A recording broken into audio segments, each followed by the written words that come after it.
football. It's personal between me and you, and I'm going to do you some serious harm, you big stiff idiot. The Untouchable True School Sports Empire proudly presents something the boxing games are missing. Hey, what's going on? It's your boy BT, and I came here to talk some boxing with the thousands of True School Sports subscribers. Alright, so this is going to be a bit of a two-parter. One is current boxing news. The other is kind of my take on a fight that happened a couple weeks ago that I just wasn't able to talk about because I was on my sabbatical from boxing when it happened. Now, let's start with that part. Jaime Munguia versus Sergey Derevyanchenko. First of all, let me tip my cap to Sergey Derevyanchenko. I don't think this man gets enough love. I don't think he gets enough credit or adoration from the sport at large, because this is a guy that he's fought all comers, and he's a great example that not all records are created equal, because on paper he's 14-5 with 10 knockouts, but his 14-5 with 10 knockouts is a lot better than a lot of fighters 23-0 and 22-0 and 17-0. I swear. He's fought everybody. He's fought, Jacobs, Charlo, Adames, Golovkin, a lot of fighters. Toriano Johnson, way back in the day. And he fought a good little fight like Sam Solomon. But as far as this fight with Munguia is concerned, it was a really good fight. I thought Derevyanchenko did a good job at punching in between Munguia's shots. And you can clearly see when he was able to land a left hook, he was able to back up Munguia and get his respect. But ultimately, Munguia being the younger, stronger, physically bigger man, I think that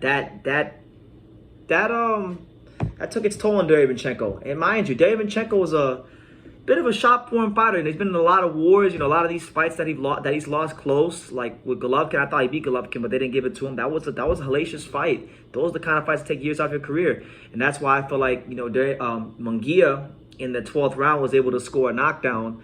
And that might have been the difference in the fight, because when you look at the scorecards, I was surprised that the scorecards are so close, because we know Munguia normally gets special treatment like he did in the Dennis Hogan fight. In this particular fight, that knockdown made the difference, because one judge scored it, two judges scored it actually, 114, 113, and one judge scored it 115, 112. So without that knockdown, this fight winds up being a draw. And maybe without the knockdown, maybe Derevyanchenko maybe finds the chance, the energy to win the 12th round, and maybe he wins the fight. We just don't know. But either way, you cut it up, slice it, and dice it. I think Munguia actually probably the signature fight of his career, the most exciting fight of his career, and one of the many signature fights for Derevyanchenko in his career. So Munguia is a 68-pounder now. I think Munguia becomes a very interesting prospect at 168, a contender at 168 for a lot of guys. He's with the Zone and Golden Boy. So, I'm looking at fights with guys like Edgar Berlanga, Puerto Rican fighter. That could be a Puerto Rico-Mexico fight.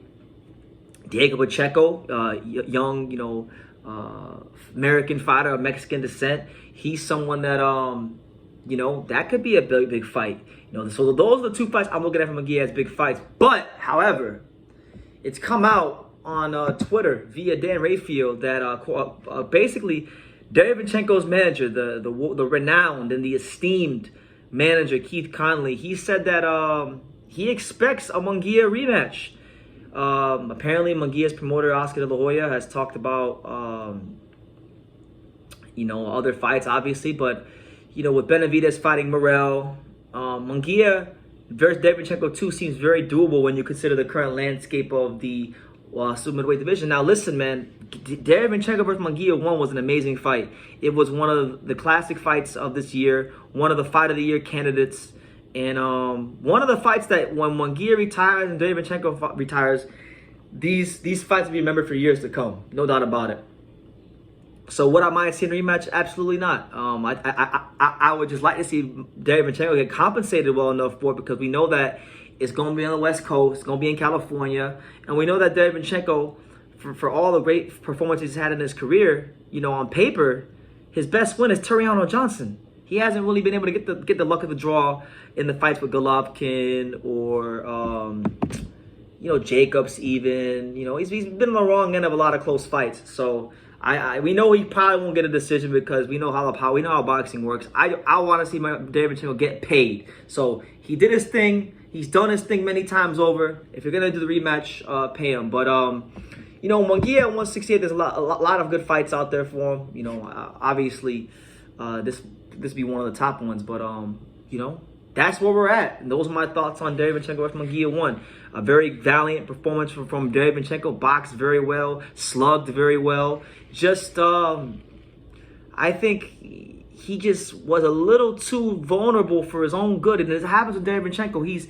He's just vulnerable enough to lose a close fight, but he's just exciting enough to, you know, effective enough to be in the fight. So it's like, you know what, Derevyanchenko, win, lose, or draw, you're always going to get a top effort from the guy. And he's one of these guys. Like, there's a lot of fighters in boxing that are champions that when they retire, I won't care about them at all. I don't care. Like, whatever. It won't really do anything to me. But Derevyanchenko is one of these guys that never won a world title. That when he retires, it'll actually be a very sad day for him because I really just enjoy watching the guy fight so much. So, with that being said, let me know what you guys think. What did you guys think of the Munguia-Derevyanchenko fight?